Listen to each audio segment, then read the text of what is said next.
ग्रेवाल अध्ययन संस्थान के अध्यक्ष मंडल और आज के कार्यक्रम की अध्यक्षता कर रही प्रोफेसर शुभा, ऑनलाइन जुड़े हुए सभी साथी और ऑफलाइन इस सभा में उपस्थित सभी श्रोता जो भी मेरे साथी यहाँ पर प्रस्तुत हैं, उन सभी का और सबसे पहले मैं अध्ययन संस्थान के प्रति अपना आभार व्यक्त करती हूँ कि मुझे इस संस्थान ने मौका दिया कि मैं महिलाओं के विषय पर कुछ बातें साझा करूं। ग्रेवाल अध्ययन संस्थान का ये महिलाओं के विषय में जो शोधपरक कार्य है उसको बढ़ावा देने की श्रृंखला में ही ये कार्यक्रम,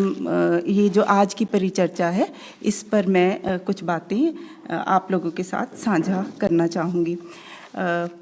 अंतर्राष्ट्रीय महिला दिवस के उपलक्ष्य में क्योंकि ये प्रोग्राम आयोजित किया गया है जो 8 मार्च को है, तो मैं जनरली आपसे ये कहना चाहती हूँ कि महिलाओं के जो मुद्दे हैं विश्व भर में, उन मुद्दों में, उन चुनौतियों में बहुत सी समानता देखने को मिलती है। जो यहाँ पर मुद्दे हैं विश्व भर में हम पाते हैं कि महिलाओं के जो मुद्दे हैं वो लगभग सिमिलर हैं, लेकिन परिस्थितियाँ अलग अलग परिस्थितियाँ होने के कारण उनकी चुनौतियाँ बहुत अलग हो जाती हैं या उनकी चुनौतियाँ बहुत गहरी हो जाती हैं। ये हम कह सकते हैं किस तरीके से अगर आपका समाज अशिक्षित है या कम पढ़ा लिखा है, अगर लड़कियों की शादी कम उम्र में कर दी जाए, अगर लड़कियां ओवरवर्क्ड हैं या उनका जो काम है उसकी रिकॉग्निशन कम है, या जिस समाज में आपके लड़कों को प्राथमिकता ज़्यादा दी जाती है, लड़कियों को या महिलाओं को डिसीजन मेकिंग का हिस्सा बिल्कुल नहीं बनाया जाता या उनको टेकन फॉर ग्रांटेड लिया जाता है, और महिलाओं पर अत्याचार या हिंसक प्रवृत्ति रखी जाती है, उनको उनके विषय में कुछ भी डिसीजन ना लेने देना, इस तरीके की अगर व्यवस्थाएं हैं, तो हम पाते हैं कि महिलाओं की जो चुनौतियां हैं वो थोड़ी, या उनके जो संघर्ष हैं बराबरी के, वो बहुत ज़्यादा गहरे लगते हैं और बहुत उनकी चुनौतियां बढ़ जाती हैं। अगर इनमें से एक भी हो किसी समाज में तो वो चुनौतियां आपकी गहरी हो जाती हैं, लेकिन अगर ये कॉम्बिनेशन में प्रेजेंट हो या आप ये सारे के सारे जिस समाज में प्रेजेंट हो, तो हम समझ सकते हैं कि महिलाओं की चुनौतियां बराबरी के लिए किस प्रकार की हैं। एक और बात है कि महिलाओं की चुनौतियों को, महिलाओं की बराबरी को, महिलाओं के अधिकार को आर्थिक विकास के साथ भी जोड़कर देखा जाता है। ये कहा जाता है, जनरली ये माना जाता है कि जो समाज आर्थिक रूप से विकसित है वहाँ पर क्योंकि आर्थिक रूप से वो विकसित है तो धीरे धीरे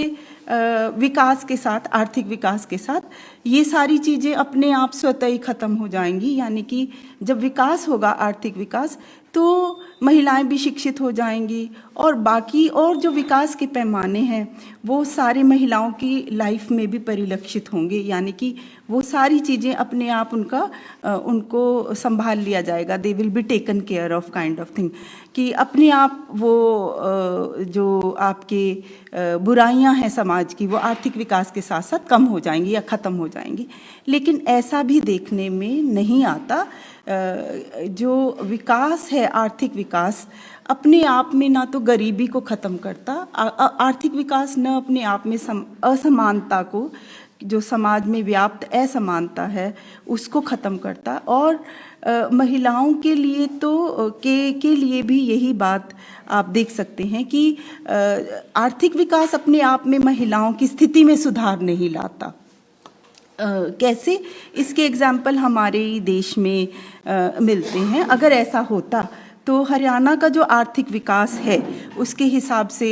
हरियाणा की सारी महिलाएं पढ़ी लिखी होती, अपने आप अपना डिसीजन कर रही होती, लेकिन आप देखते हैं कि हरियाणा में इस तरीके की सिचुएशन नहीं है। जबकि केरल में आप देखते हैं कि आर्थिक विकास के पैमाने पर वो हरियाणा के जितना उन्नत नहीं है आर्थिक विकास में, लेकिन आप देखते हैं कि बहुत सारे जो सामाजिक उपलब्धता के पैमाने हैं और ख़ास तौर पर स्त्रियों के विषय में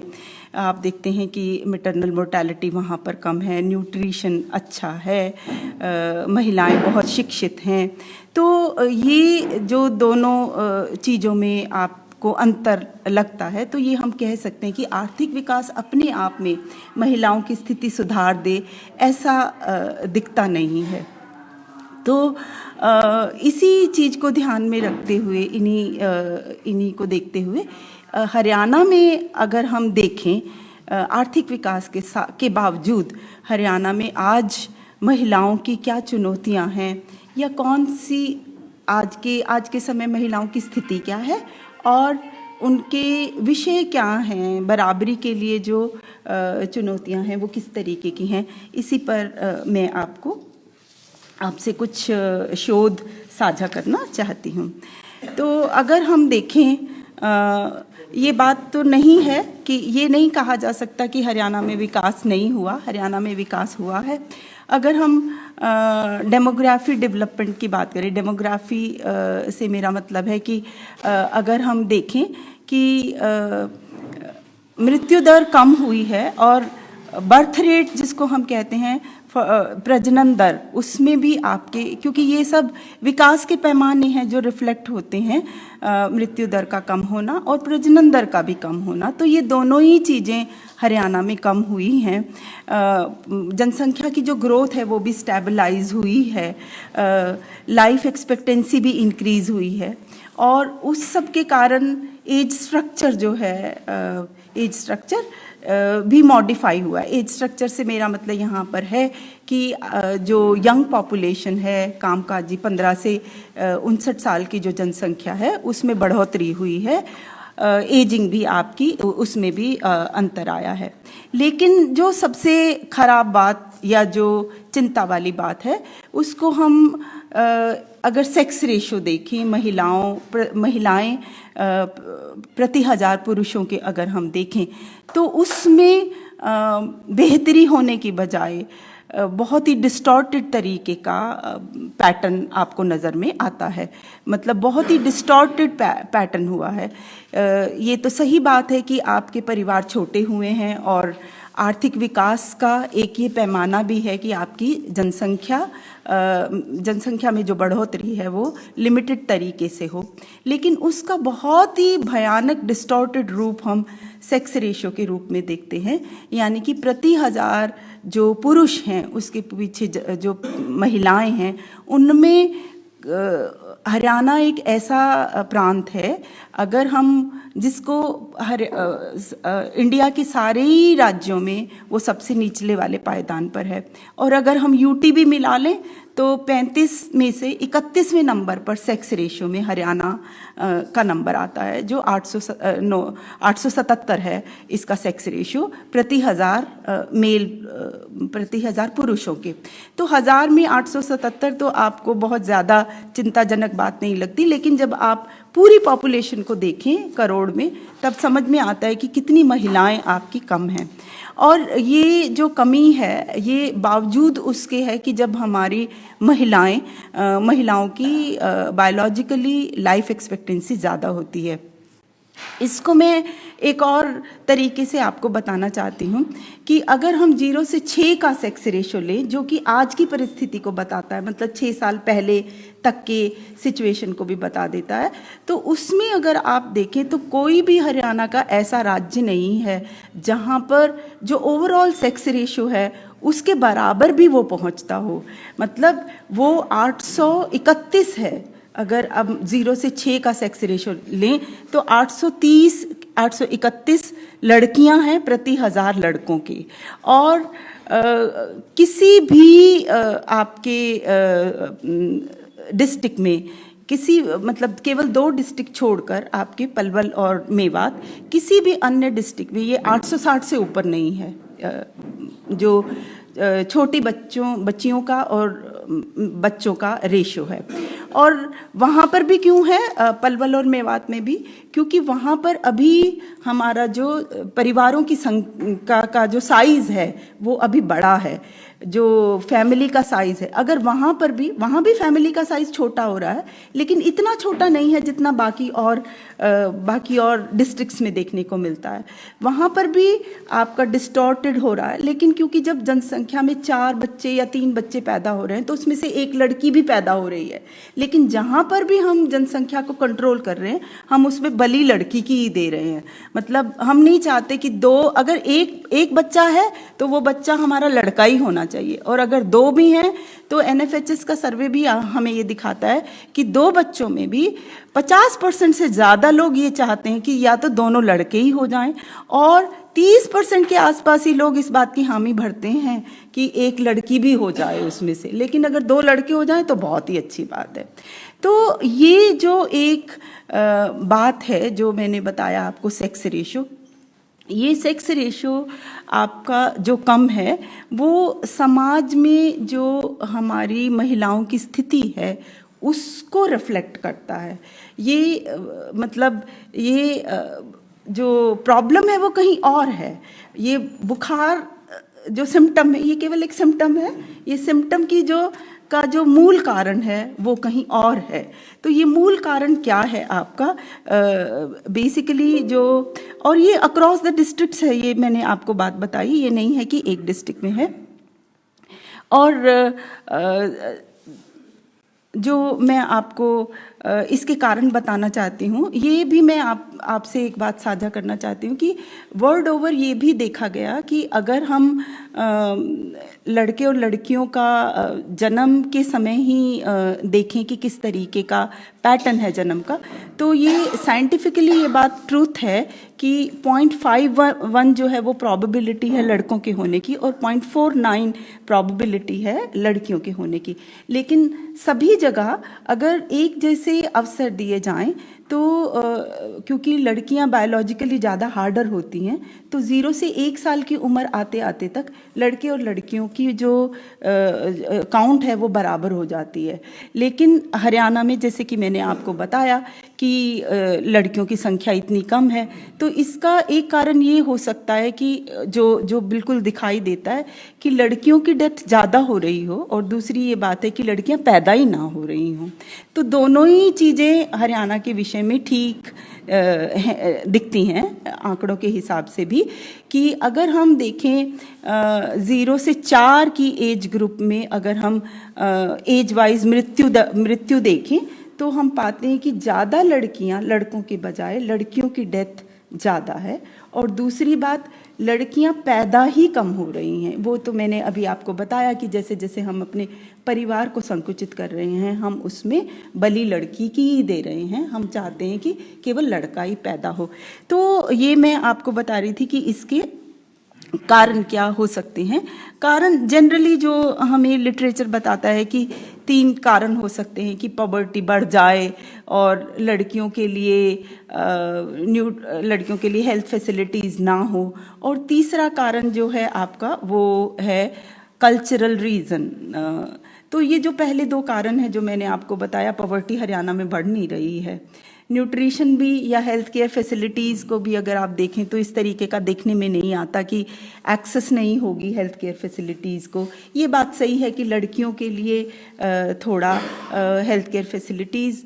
और लड़कों के लिए उसमें थोड़ा भेदभाव किया जाता है। लेकिन जो तीसरा कारण है, जो कल्चरल रीज़न जिसको हम कह सकते हैं, या पेट्रियार्की से संबंधित जिसमें ये मानसिकता है या ये जो हमारी सोच है जिसमें हम लड़कों को ज़्यादा करके आंकते हैं, लड़कों को वैल्यू ज़्यादा करते हैं, और लड़कियों के हर एक चीज़ को हम कमतर आंकते हैं, और जिस तरीके के हमारे समाज में जेंडर रिलेशंस हैं वो कारण ज़्यादातर हावी होता नज़र आता है। एक पेट्रियार्कल इंडेक्स बनाया 5 डोमेन्स को लेकर, और उसमें हम पाते हैं कि हरियाणा का स्थान, हरियाणा और राजस्थान पूरे ऑल ओवर इंडिया में पेट्रियार्कल इंडेक्स जो 5 डोमेन्स लेकर बनाया, एज को, सेक्स को, और मतलब एज ओल्डर जनरेशन किस तरीके से डोमिनेट करती है यंगर जनरेशन को, मेल का डोमिनेशन किस तरीके का है, सन प्रेफरेंस है, और सोशल और कल्चरल एस्पेक्ट्स में एंटाइटलमेंट्स और दूसरी चीज़ों में मेल को किस तरीके से प्रेफरेंस है, इन सभी चीज़ों में अगर हम देखें तो हरियाणा सबसे ज़्यादा पेट्रियार्कल इंडेक्स में अंक पाए हुए है, जो पूरे भारत में सबसे ज़्यादा है। तो ये पेट्रियार्कल इंडेक्स को हम इस सोच से जोड़ते हैं कि जो आपका हमारा जो सेक्स रेशियो है वो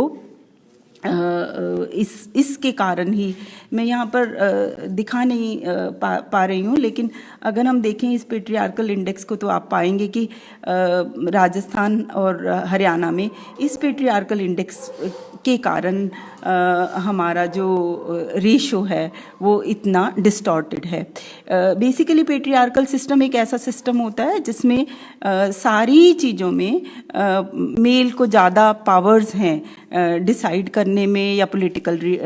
लीडरशिप में, या मॉरल अथॉरिटी में, या जो भी हमारे सामाजिक प्रिविलेजेस हैं उन सभी में हम मेल को ज़्यादा प्रेफरेंस देते हैं। इस तरीके का एक हमारा जो सोशल सिस्टम या पावर रिलेशंस जो मेन और विमेन के बीच में होते हैं। तो और ये जो पेट्रियार्कल इंडेक्स है इसका रूरल एरिया में ये पेट्रियार्कल इंडेक्स और ज़्यादा उभर कर सामने आता है। अगर हम लैंड होल्डिंग साइज के साथ भी देखें तो जो जिनके पास में 5 एकड़ से ज़्यादा की लैंड है, जो लैंड ओनिंग कम्युनिटीज़ हैं, उनमें पेट्रियार्कल इंडेक्स और ज़्यादा स्ट्रॉन्ग है। और इसी तरीके से कास्ट के हिसाब से भी अगर हम देखें तो जो दलित्स हैं उनमें पेट्रियार्कल इंडेक्स की वैल्यू कम है एज कंपेयर टू जो हमारी अपर कास्ट हैं या अपर कास्ट हैं बेसिकली। इसी तरीके से अगर हम रिलीजन वाइज देखें तो हिंदुओं में पेट्रियार्कल इंडेक्स की वैल्यू बहुत हाई है एज कंपेयर टू क्रिश्चियंस या सिख्स या कोई और कम्युनिटी। तो दूसरी बात इसी के साथ मैं कहना चाहूँगी कि अगर हम एज एट मैरिज देखें हरियाणा में तो जो लड़कियों की शादी की उम्र है वो भी एक महत्वपूर्ण इशू है, और वो भी जो सिचुएशन है हरियाणा में काफ़ी चिंताजनक है। वो किस तरीके से चिंताजनक है, अगर हम रूरल एरिया में देखें तो अमूमन जो ये बात नहीं है कि मैरिजेबल एज बढ़ी नहीं है, शादी की उम्र बढ़ी है, रूरल एरिया में भी बढ़ी है, अर्बन एरिया में भी बढ़ी है, लेकिन जिस तरीके की हरियाणा ने आर्थिक विकास किया है ये उसके प्रोपोर्शन में उस लड़कियों की जो शादी की उम्र है उसमें उस तरीके का विकास नहीं हुआ। हम नहीं पाते एक भी ऐसा जिला हरियाणा का जहां पर 15 से 20% लड़कियां आज भी 17 साल से नीचे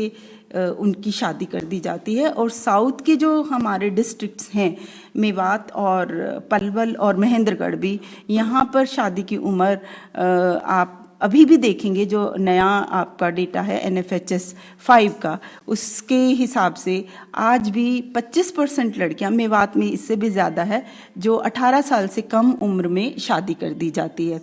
तो इसका जो सीधा ताल्लुक है वो भी पेट्रियार्की से है। मतलब शादी हम जल्दी क्यों कर देते हैं, इसलिए कि लड़की को मेल गार्जियनशिप रहे और उसको प्रोटेक्ट किया जा सके, हस्बैंड के घर में वो सारी बातों को मान ले। मतलब कम उम्र में शादी करने का एक ये भी कारण है कि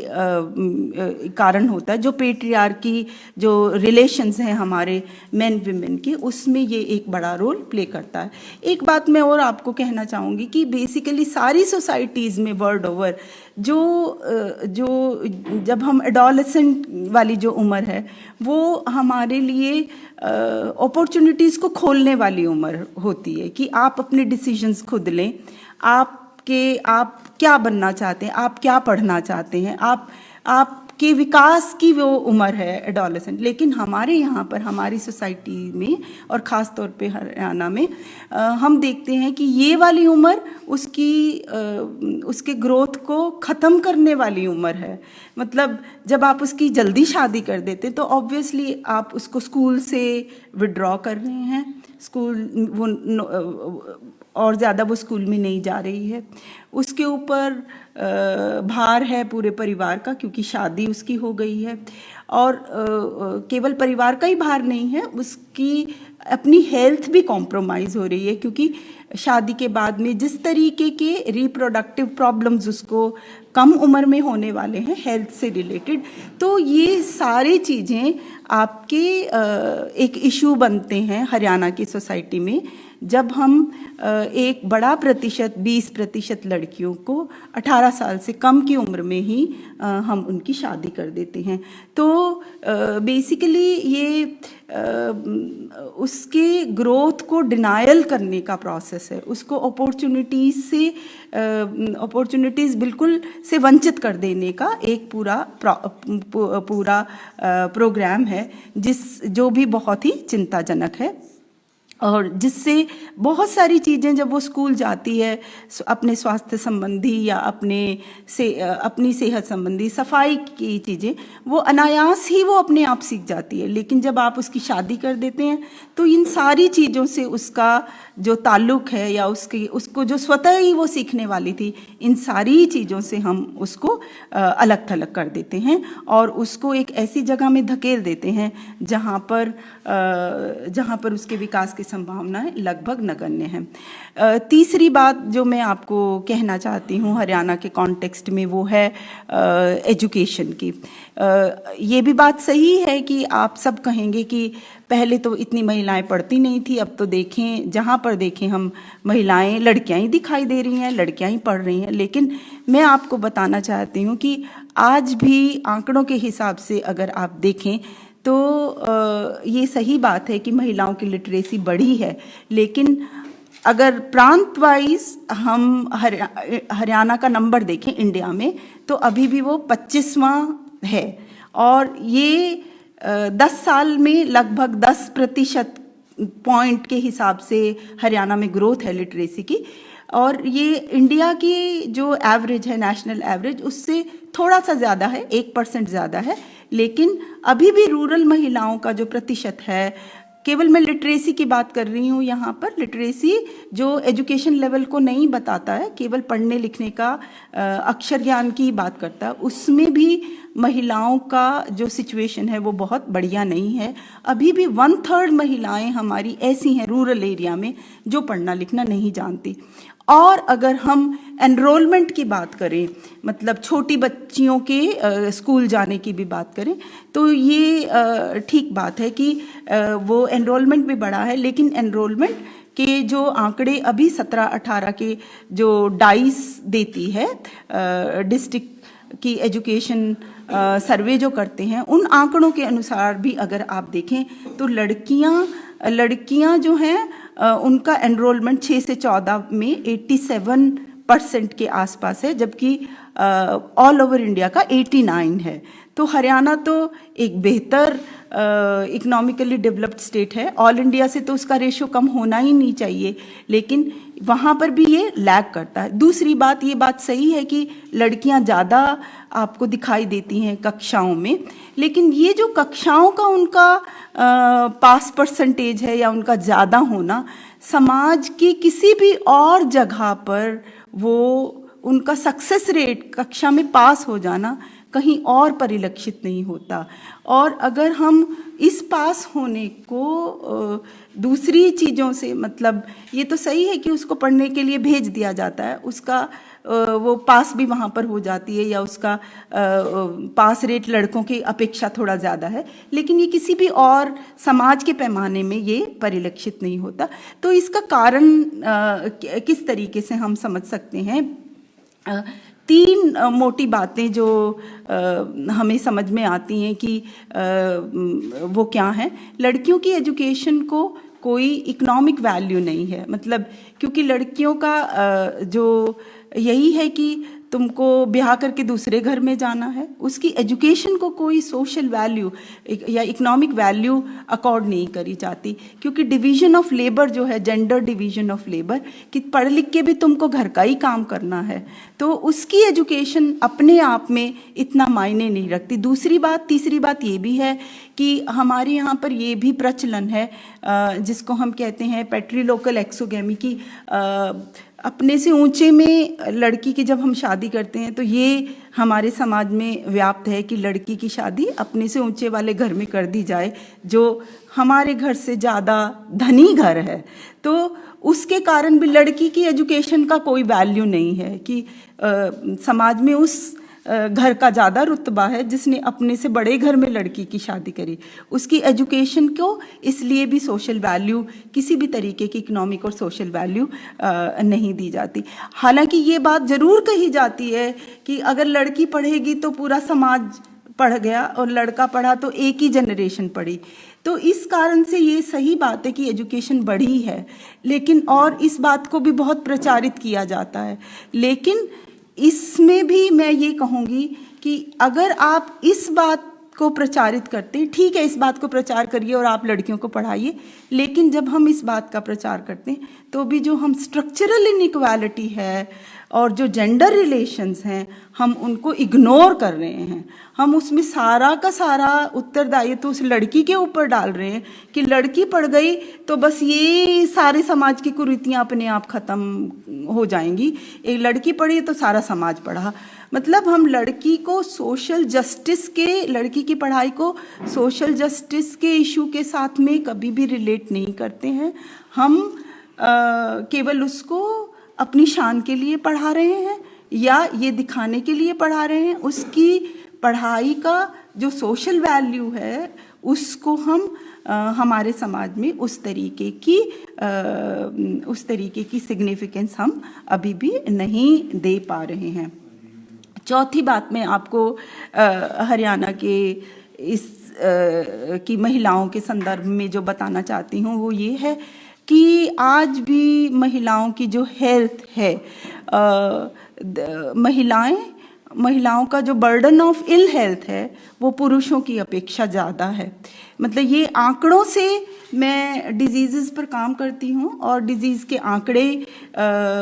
उपलब्ध हैं। अगर आप बर्डन ऑफ इल हेल्थ देखें, महिलाएं कितना बीमार होती हैं और बीमार होके भी वो काम करती हैं, वो एक अलग बात है, लेकिन जो महिलाओं का टोटल हेल्थ है वो उसके रिप्रोडक्टिव हेल्थ के ही चारों तरफ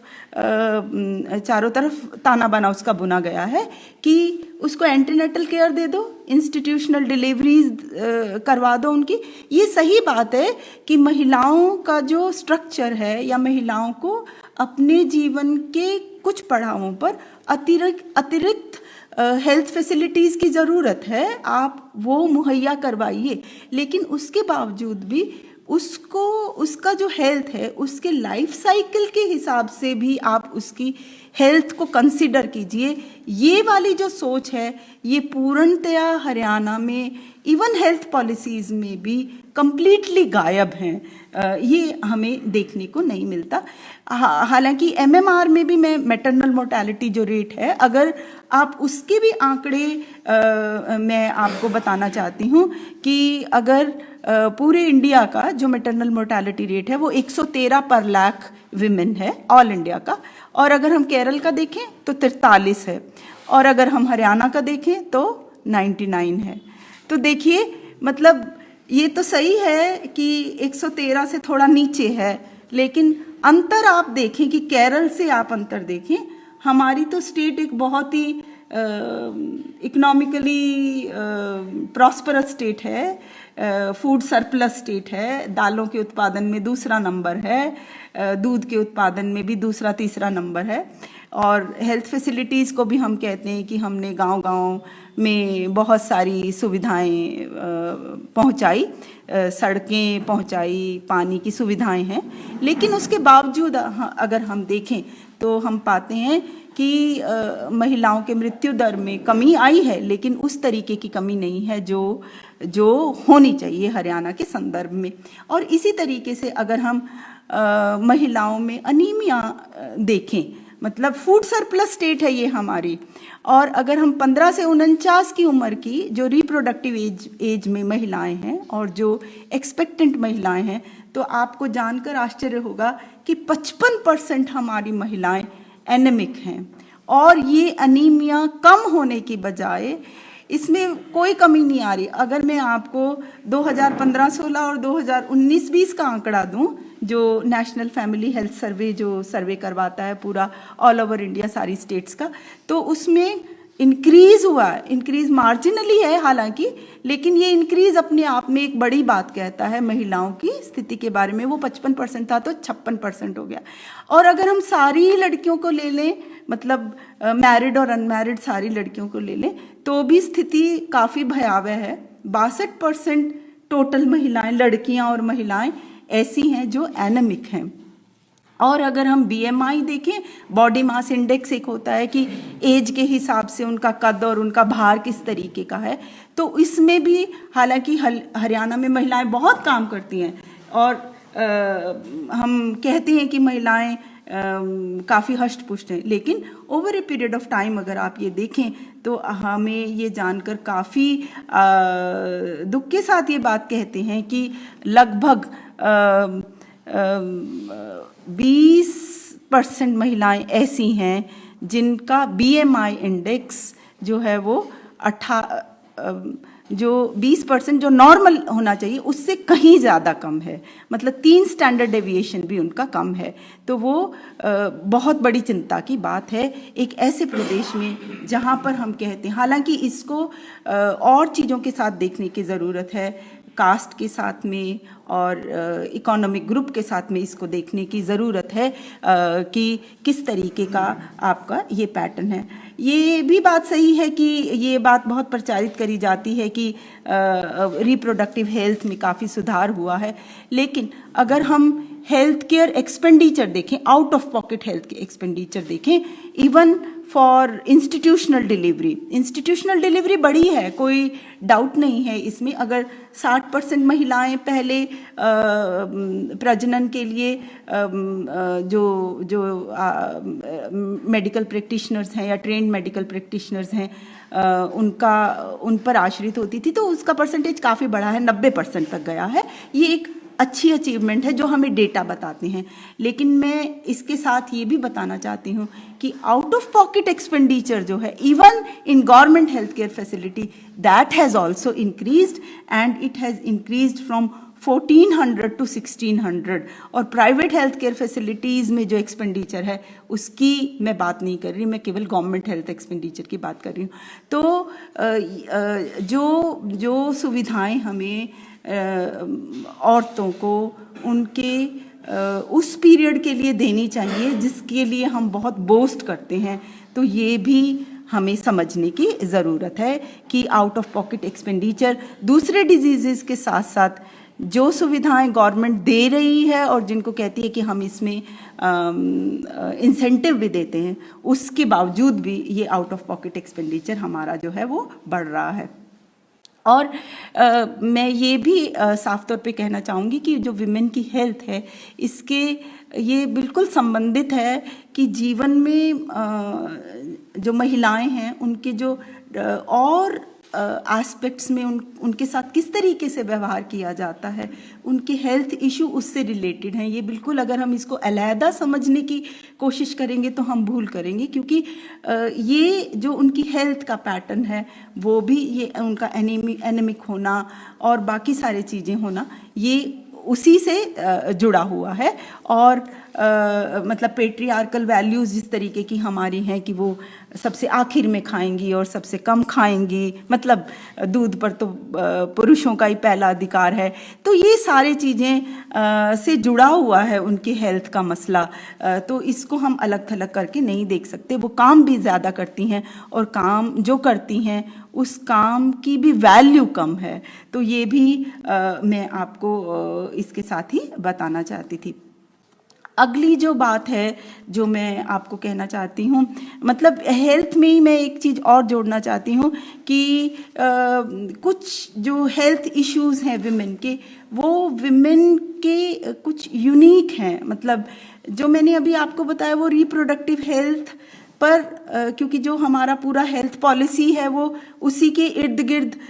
बुनी हुई है, उसमें भी महिलाओं की स्थिति बहुत अच्छी नहीं है। लेकिन कुछ इसके अलहदा भी, जो मैं आपको लाइफ साइकिल अप्रोच की बात कर रही हूँ, कुछ इश्यूज महिलाओं के बिल्कुल अलग हैं जिसके लिए सुविधाएं, मेडिकल सुविधाएं देने की ज़रूरत है। जैसे सर्वाइकल कैंसर है, जैसे ब्रेस्ट कैंसर है, this is unique to women and आप इसको देखते हैं कि ये भी उनके जीवन से जुड़ा हुआ है। तो हेल्थ फैसिलिटीज़ में ये भी आपको साथ साथ प्रोवाइड करने की ज़रूरत है। डिजीज़ का पैटर्न, एजिंग, क्योंकि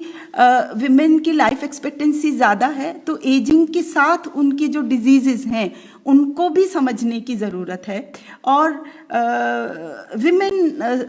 ख़ास तौर पे आर्थराइटिस है, ऑस्टियोपोरोसिस है, एंजाइटी है, डिप्रेशन है और न्यूट्रिशन से रिलेटेड जो समस्याएं हैं वो पुरुषों की अपेक्षा, मतलब पुरुष भी इससे प्रभावित होते हैं, उनको भी वही डिजीज़ होती है, लेकिन महिलाओं में ये डिजीज़ उनसे थोड़ी ज़्यादा देखने में आती हैं। तो उनके लिए एक लाइफ साइकिल अप्रोच को अपनाने की ज़रूरत है। जब हम उनकी हेल्थ की बात करें, पूरे हेल्थ को उनकी रिप्रोडक्टिव हेल्थ से जोड़ देना अपने आप में एक बड़ा इशू है जिसको हमें हरियाणा के कॉन्टेक्स्ट में समझने की ज़रूरत है। अगली बात जो मैं आपको कहना चाहूँगी और जो कि चिंताजनक है हरियाणा के विषय में, वो ये भी है कि हम इकोनॉमिक इंडिपेंडेंस को ये सब जानते ही हैं कि विमेन के इमेंसिपेशन को, उसके बराबरी के हक को हम आर्थिक विकास से जोड़ते हैं कि कितनी % महिलाएं काम करती हैं। और आपको ये जानकर हैरानी होगी कि जितना अनपेड काम महिलाएं करती हैं, मतलब महिलाओं का एक दिन का आप किसी भी महिला से पूछ लीजिए, सुबह उठ के और शाम तक तुम कितने घंटे काम करती हो, टाइम यूज सर्वे भी होते हैं हमारे, अगर उस डेटा को हम देखें तो अनपेड जो काम है और पुरुषों का और महिलाओं का अगर आप देखें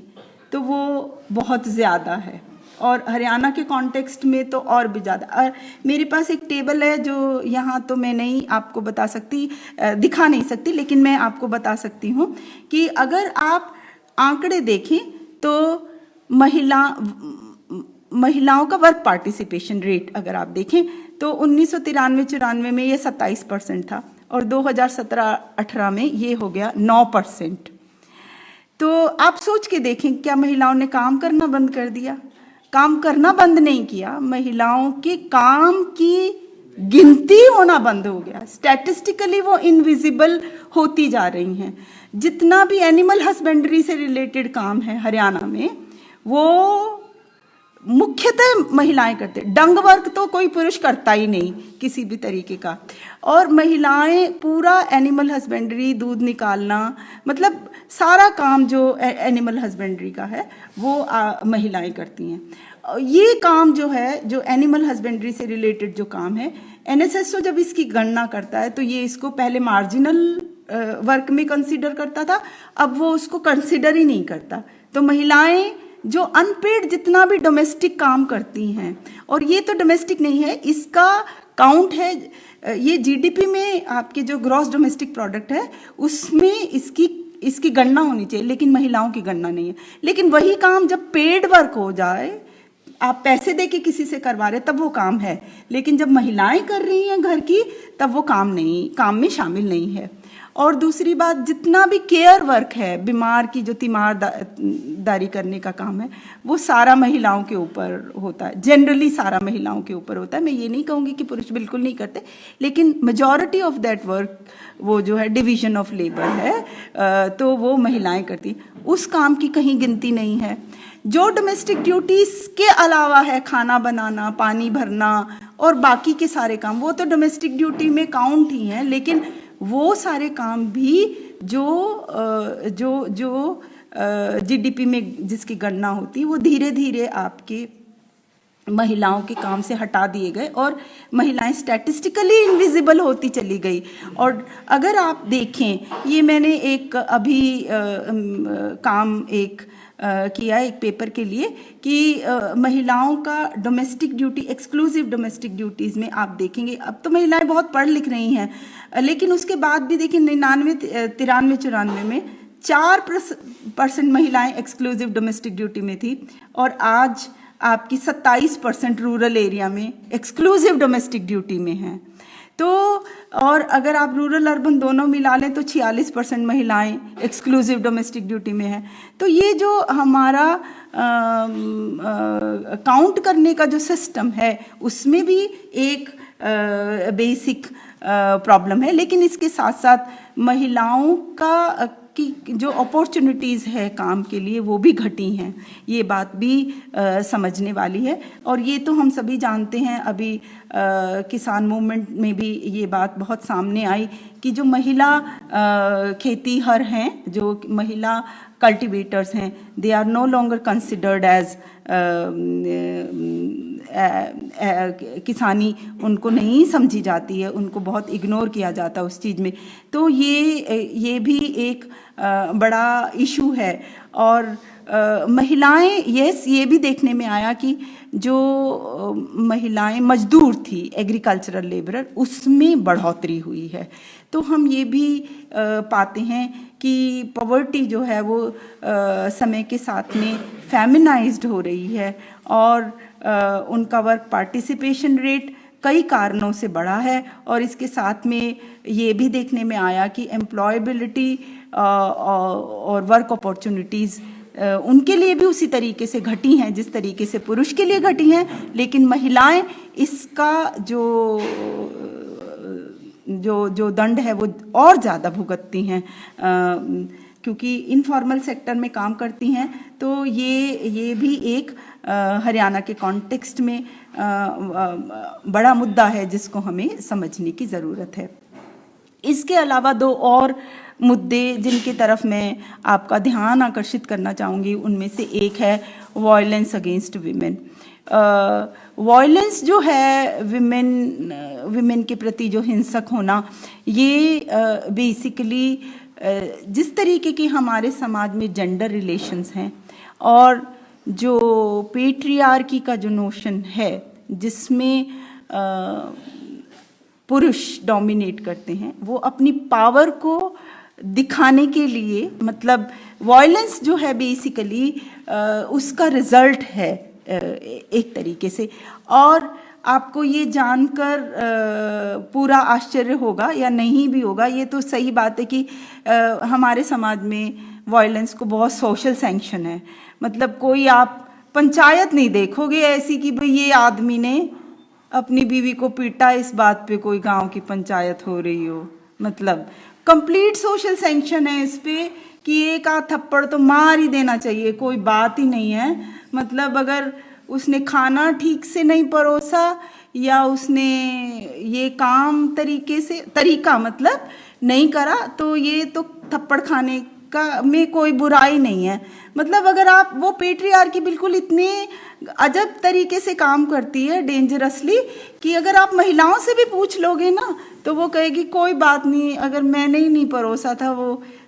मार दिया तो कोई खास बड़ी बात नहीं है। मतलब आप वो पेट्रियार्की जो हमारे समाज में इस तरीके से उसका मतलब सोशलाइजेशन इस तरीके से होता है कि वो जो स्टीरियोटाइप जेंडर रोल्स हैं ना हमारे, कि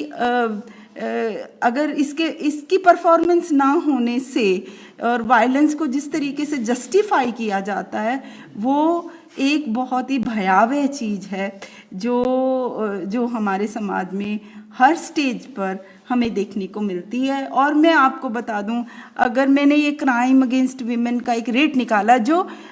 गवर्नमेंट ही आंकड़े देती है, हमने कहीं से नहीं इकट्ठे, जो गवर्नमेंट अपने रिलीज करती है, एनसीआरबी जो आंकड़े रिलीज करती है, उसमें अगर आप देखें तो हरियाणा में 1991 से वो आंकड़े देती हैं और अभी देते हैं, और 2019-20 तक का भी अगर आप देखें तो इसमें ऑल इंडिया से हरियाणा का जो रेट है वायलेंस अगेंस्ट वुमेन, उसमें बहुत शार्प इंक्रीज है। केवल एक साल था 2013-14 वो निर्भया के कारण, जिसमें आंकड़ों में जरा सा किंक है नीचे। अदरवाइज अगर आप उसकी कर्व देख लें तो वो इंडिया की भी बढ़ रही है, लेकिन हरियाणा की तो बिल्कुल स्टीप राइज है उसमें, अगर आप देखें वायलेंस अगेंस्ट वुमेन। और अगर आप मतलब ये हरियाणा का, अगर ऑल इंडिया का 56.5 है पर लाख वुमेन, तो हरियाणा का 94.7 है। और ये केवल रिकॉर्डेड मामले हैं, जिसमें से मैं कहती हूँ कि this is just the tip of the iceberg. मतलब बहुत सारा जो वायलेंस है वो तो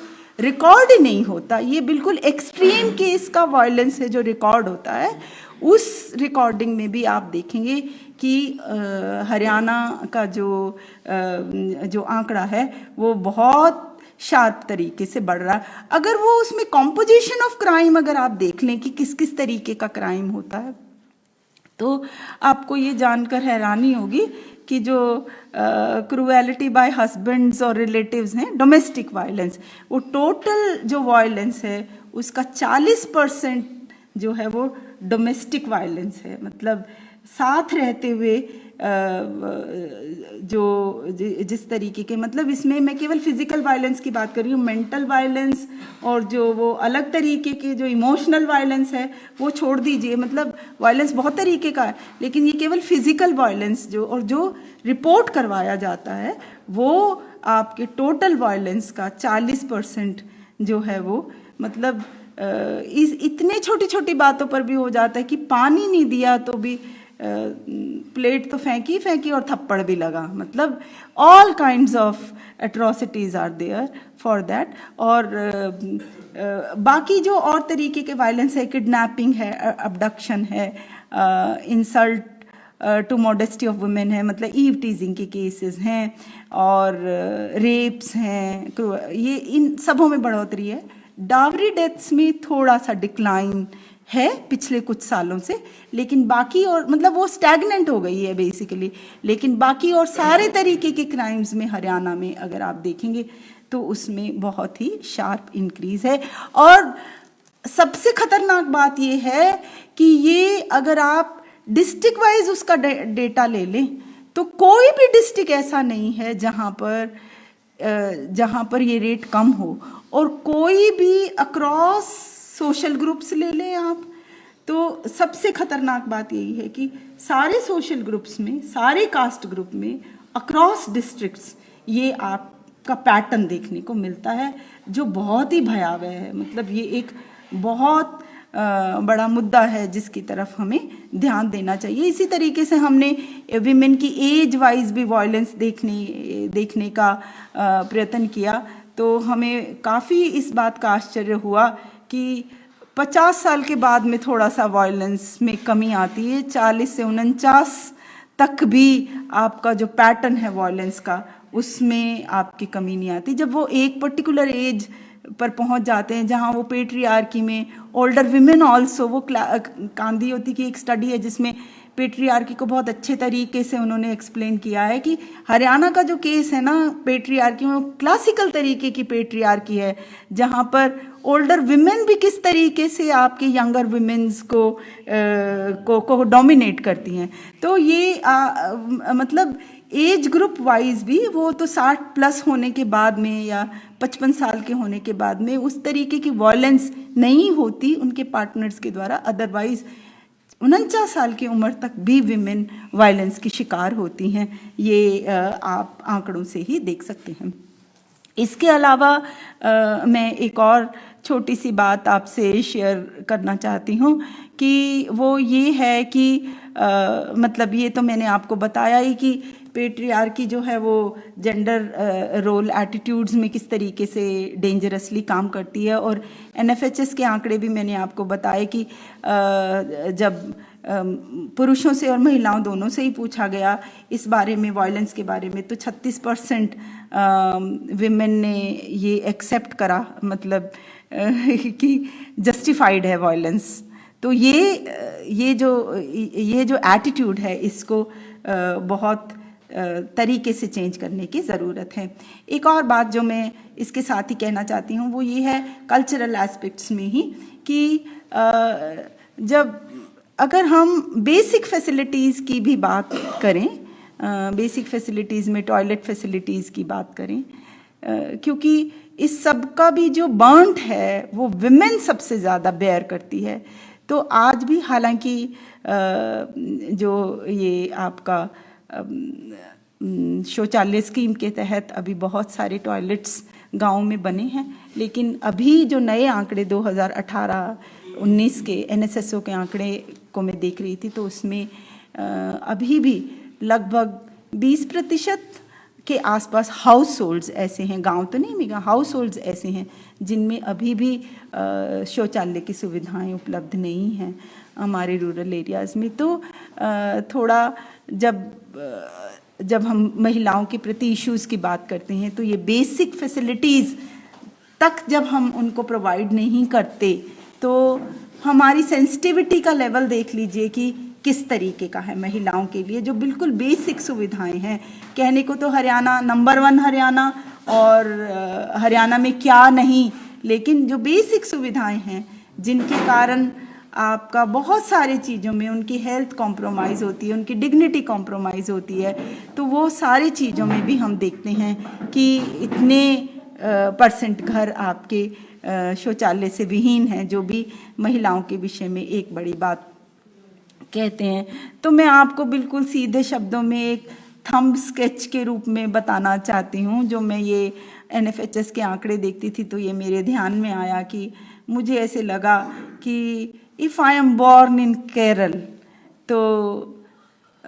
मेरी सिचुएशन क्या होगी। अगर मैं केरल में लड़की बन के पैदा हो जाऊं, तो ये पक्की बात है कि मैं 12वीं तक तो ज़रूर पढ़ूंगी, और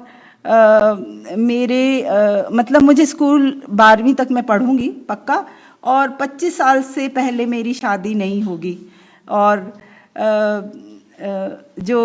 मेरे बच्चे होने वाले होंगे, मतलब जब भी मैं एक्सपेक्टेंट मदर होंगी, तो एंटीनेटल केयर मेरी बहुत अच्छे से होगी, मेरी जो इंस्टीट्यूशनल डिलीवरी भी होंगी, और 2 से ज़्यादा मुझे बच्चे भी नहीं होंगे, मेरे सारे बच्चे इम्यूनाइज भी होंगे, और मैं 80वां बर्थडे अपना देख पाऊंगी। ये बिल्कुल पक्की बात है। और ये भी बात सही है कि एम्प्लॉयमेंट के लिए मुझे स्ट्रगल करना पड़े, स्कूल टीचर बनने के हो सकता है मेरे चांस कम हो, क्योंकि वहाँ पर सरप्लस टीचर हैं, लेकिन एट द सेम टाइम अगर मैं स्किल्ड मेरी एजुकेशन है, तो मुझे घर से बाहर जाने में, मिडल ईस्ट में भी नौकरी करने से कोई रोकेगा नहीं, मैं अपने घर से अपनी मर्जी से बाहर जा पाऊंगी। और अगर मैं यूपी या बिहार में पैदा हो गई, तो 10 में से 9 चांस ऐसे हैं कि मैं पैदा ही ना हूँ। मतलब मेरे सर्वाइवल के चांस जो हैं वो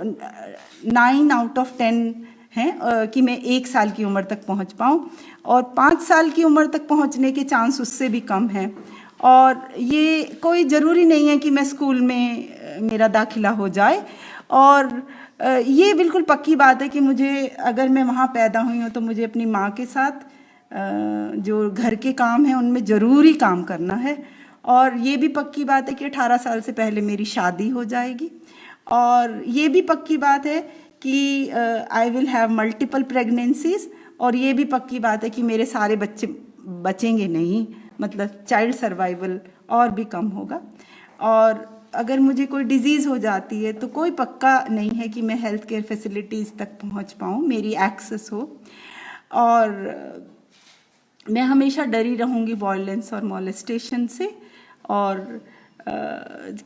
कोई पक्का नहीं है कि मैं अपना 60वां जन्मदिन देख पाऊँ। ये मेरी सिचुएशन होगी अगर मैं यूपी बिहार में पैदा हुई। और अगर मैं हरियाणा में पैदा हुई हूँ, तो मैंने उसकी सिचुएशन आपके सामने बहुत अच्छे से रख दी है।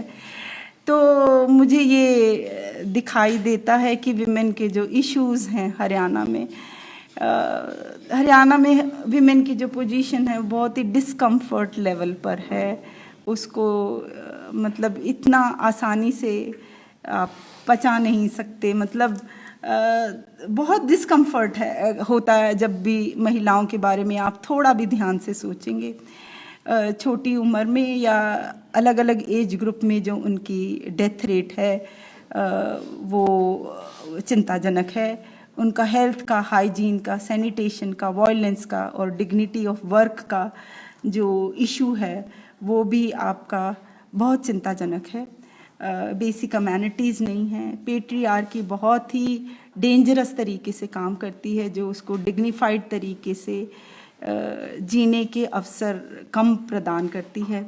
और हर एक सिचुएशन में सन की प्रेफरेंस ज़्यादा है और इसी एटीट्यूड को चेंज करने की ज़रूरत है। यहीं पे ये सब कहते हुए मैं अपनी बात को ख़त्म करती हूँ। Thank you.